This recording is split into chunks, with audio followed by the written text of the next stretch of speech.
परियों की खूबसूरत और रंगीन दुनिया में हर 100 साल के बाद जवान और खूबसूरत परों वाली परियों को खूबसूरत पर और मल्लिका की गद्दी हासिल करने के लिए आसमानी दरिया तक का सफर तय करना पड़ता था।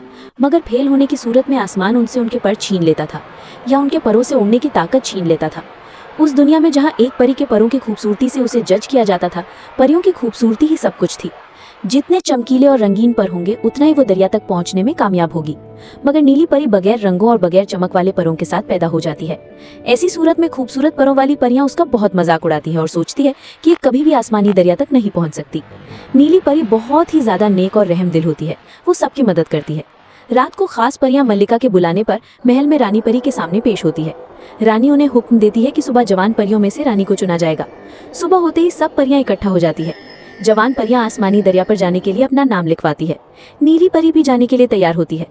सभी एक पोर्टल के अंदर दाखिल होकर रवाना हो जाती है। पोर्टल हर परी को अलग अलग रास्ते से आसमानी दरवाजे तक पहुंचाता है।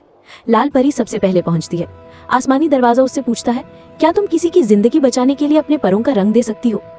कभी नहीं, मैं किसी की मदद नहीं करूंगी। उसके पर काम करना बंद कर देते हैं और वो आसमान से नीचे गिर जाती है। फिर पर्पल परी पहुंचती है। दरवाजा पूछता है, क्या तुम अपनी खूबसूरती कुर्बान करोगी अगर इससे कोई दर्दनाक मौत से बच जाए? मेरी खूबसूरती क्यों कुर्बान हो, कोई और बचा ले उसे। उसके पर भी धीरे धीरे अपनी चमक खो देते हैं और वो भी आसमान से नीचे गिर जाती है। फिर मोनार्क परी आती है। दरवाजा पूछता है, क्या तुमने कभी किसी के परों को बदसूरत कहकर उसका दिल दुखाया? मोनार्क सोच में पड़ जाती है। इससे पहले कि वो जवाब देती, उसके पर अपना रंग खो देते हैं और वो आसमान से नीचे गिर जाती है। फिर गुलाबी परी पहुंचती है। दरवाजा पूछता है, रानी बनने का मतलब क्या होता है? वो कहती है, खूबसूरत पर और नए नए कपड़े। वो भी आसमान से नीचे गिर जाती है और उसके पर बेरंग हो जाते हैं। फिर पीली परी पहुंचती है। दरवाजा पूछता है, अगर तुम रानी होती तो सबसे पहले क्या काम करती? काफी देर सोचने के बाद वो कहती है, प्लीज कोई आसान सवाल पूछो। वो भी आसमान से नीचे गिर जाती है और उसके पर बेरंग हो जाते हैं। फिर नीली परी पहुंचती है। दरवाजा कहता है, तुम या तो अपनी दोस्त की जान बचा सकती हो या खूबसूरत पर पा सकती हो, एक चुनो। नीली परी कहती है, अगर मेरी दोस्त की जान गवाकर मुझे खूबसूरत पर मिले तो मुझे ऐसे पर नहीं चाहिए। जैसे ही वो ये कहती है, वो आसमानी दरिया में खड़ी होती है। वो बहुत खुश होती है। पानी में मौजूद वो एक ग्लोइंग पर को जैसे ही पकड़ती है, उसके पर बदलना शुरू हो जाते हैं और आखिरकार उसे बहुत ही खूबसूरत और जादुई पर मिल जाते हैं। वो जैसे ही वापस जाती है, परियां उसे देखकर हैरान रह जाती है।